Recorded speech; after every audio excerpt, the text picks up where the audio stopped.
Imaginez un instant, un soir comme les autres, et soudain, un seul mot de travers vous propulse au cœur d'un ouragan émotionnel. Cela vous est familier? Dans les relations, on dirait parfois qu'il existe des boutons que votre partenaire semble appuyer avec une certaine délectation. Et si je vous disais que le mode d'emploi pour désamorcer ces boutons a été écrit il y a plus de 2000 ans? Aujourd'hui, nous n'allons pas parler de la psychologie des magazines glacés. Nous allons plutôt plonger dans l'esprit des stoïciens de la Rome antique et découvrir comment leur philosophie peut préserver vos nerfs et potentiellement même vos relations au XXIe siècle. Je vous promets que vous serez surpris de découvrir à quel point ces hommes en toge étaient modernes. Alors, qui étaient les stoïciens? Et pourquoi d'ailleurs devrions-nous les écouter? En bref, c'étaient des maîtres dans l'art de préserver leur paix intérieure, quoi qu'il arrive à l'extérieur.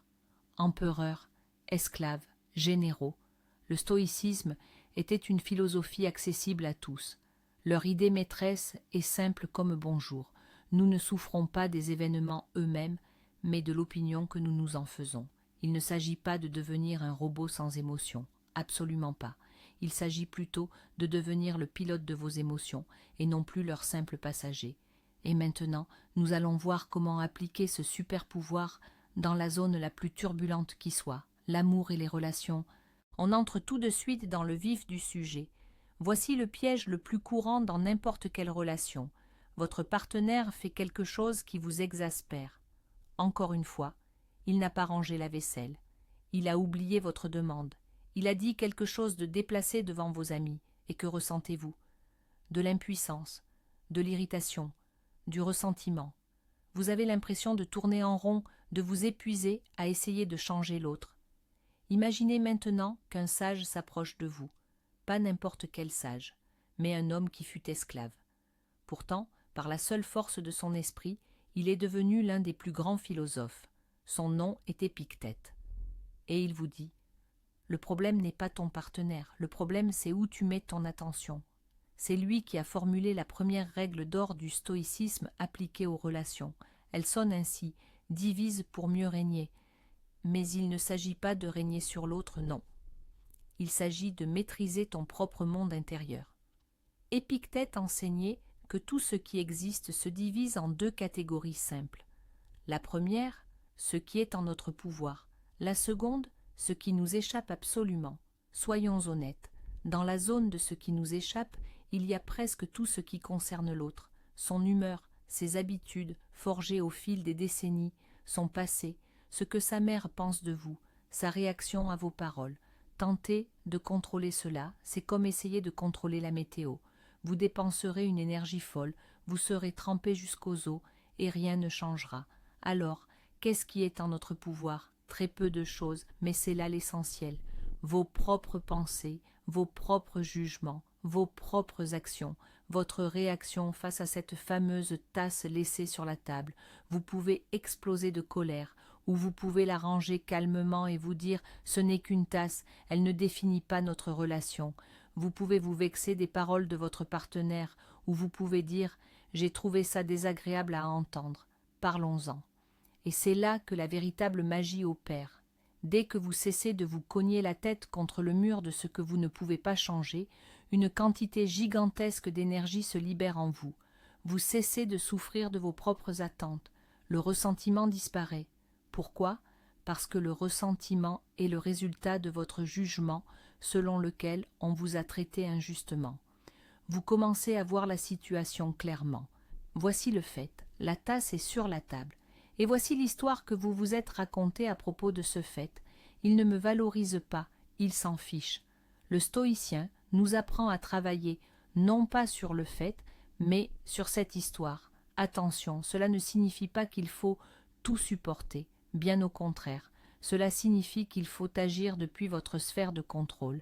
Calmement. D'accord, la théorie est belle. Séparer ce que l'on peut contrôler de ce qui ne l'est pas. Mais, soyons honnêtes, nous ne sommes pas des robots. Que faire quand la colère nous envahit déjà? Quand tout bouillonne en nous et que la seule chose que l'on peut contrôler c'est l'envie de balancer le premier objet venu contre un mur? À ce moment-là, la raison s'éteint et une émotion pure, furieuse prend le dessus. et c'est là qu'un autre stoïcien entre en scène, Sénèque, l'homme qui fut le précepteur de l'empereur Néron lui-même. Croyez-moi, si quelqu'un s'y connaissait en gestion de la colère, c'était bien cet homme qui côtoyait quotidiennement l'un des tyrans les plus colériques de l'histoire. Et son astuce principale, sa meilleure arme contre la fureur, était d'une simplicité déconcertante. C'était la pause. Sénèque disait « Le plus grand remède contre la colère, c'est le délai. » Pensez-y, le délai. Vous ne réprimez pas la colère, vous ne l'ignorez pas, vous la mettez simplement en pause, avant de répliquer à une pique, avant de lancer une accusation, avant de claquer la porte. Arrêtez-vous, taisez-vous. Que se passe-t-il à ce moment-là? La colère est une impulsion, c'est un court-circuit dans le cerveau où la partie émotionnelle prend entièrement le dessus. Elle crie, frappe, défends-toi, fais du mal en retour.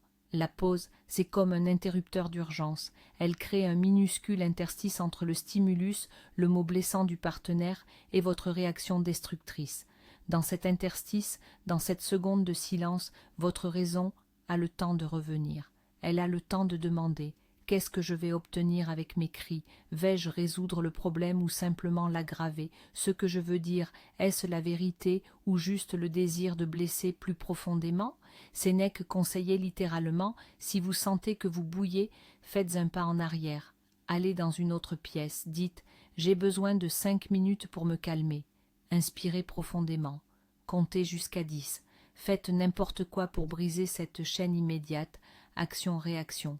Car, selon Sénèque lui-même, la colère à qui l'on donne du temps se refroidit, elle perd de sa force, et en quelques minutes vous pourrez revenir à la conversation non pas comme une bête enragée, mais comme une personne raisonnable qui veut résoudre un problème et non pas simplement gagner une dispute. C'est une technique simple, mais incroyablement puissante, qui a sauvé plus de relations que tous les bouquets de fleurs et les excuses réunies. Très bien, nous avons appris à mettre la colère sur pause, mais que faire face à des ennemis des relations plus silencieux, mais non moins dévastateurs, ceux qui logent au fond de notre esprit? Je parle de la jalousie, du doute, de l'anxiété incessante due au regard des autres. Qu'est-ce que mes amis vont penser? Et si je n'étais pas si important pour lui, elle, pourquoi a-t-il, elle, liké la photo de cette personne? Ces pensées peuvent empoisonner même l'union la plus solide. Et c'est là qu'intervient la véritable artillerie lourde du stoïcisme, l'empereur de Rome lui-même, Marc Aurèle, un homme qui a dirigé un vaste empire, mené des guerres, mais qui chaque soir prenait le temps de tenir son journal personnel, un journal dans lequel il entraînait son esprit comme un soldat entraîne son corps. Son principe majeur était de faire, les événements extérieurs ne peuvent t'atteindre, absolument pas. Seule ton interprétation de ces événements te fait souffrir. Prenons un exemple simple. Votre partenaire discute joyeusement avec quelqu'un lors d'une soirée. En soi, ce n'est qu'un fait. 2 personnes qui parlent.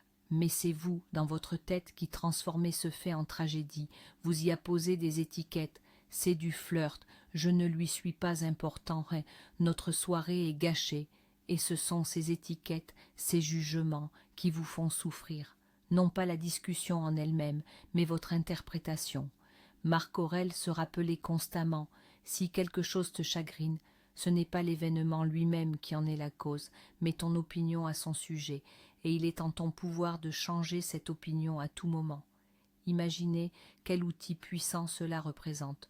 Vous ne pouvez plus être blessé par les paroles d'autrui, les regards de travers ou les situations ambiguës, parce que vous comprenez, ce n'est qu'une information extérieure, et c'est vous seul qui décidez comment y réagir. Cela s'applique aussi au regard des autres. Vos amis n'approuvent pas votre choix. Vos parents pensent que votre partenaire ne vous convient pas. Pour un stoïcien, ce n'est que du bruit. Leur opinion est dans leur tête, dans leur zone de contrôle. Tandis que votre zone de contrôle, c'est votre propre attitude envers votre partenaire et votre vie. Marc Aurèle, en tant qu'empereur, était constamment confronté aux intrigues, aux potins et aux rumeurs, y compris sur sa propre épouse, et son exemple montre comment cette philosophie fonctionne, non pas en théorie, mais dans les conditions de vie les plus rudes. Et c'est là que nous arrivons au point essentiel, celui qui va peut-être vous surprendre. Beaucoup pensent que le stoïcisme rime avec froideur et détachement en amour, qu'un stoïcien aimerait de manière irréelle, sans véritable passion. Mais c'est une grave erreur. En réalité, c'est tout l'inverse. Le stoïcisme nous enseigne à accepter l'autre tel qu'il est, car tenter de le changer, c'est vouloir contrôler l'incontrôlable. C'est la voie vers des frustrations sans fin. Le stoïcien comprend que son partenaire est un univers à part entière, avec ses propres pensées et sentiments, sur lesquels il n'a aucun pouvoir. Et c'est précisément cette prise de conscience qui ne génère pas de la froideur, mais un respect profond et un amour véritable, mature. Rappelons-nous Marc Aurèle. De nombreuses rumeurs, parfois infâmes, couraient sur son épouse Faustine, qu'aurait fait une personne ordinaire. Elle aurait fait un scandale, cédé à la jalousie. Mais qu'a fait l'empereur philosophe? Dans ses journaux intimes, il remerciait les dieux pour une épouse aimante, loyale et simple. Il ne laissait pas les dires et les spéculations d'autrui détruire sa propre opinion et son couple. Il a choisi de se concentrer sur le positif et de contrôler ce qu'il pouvait, sa propre attitude.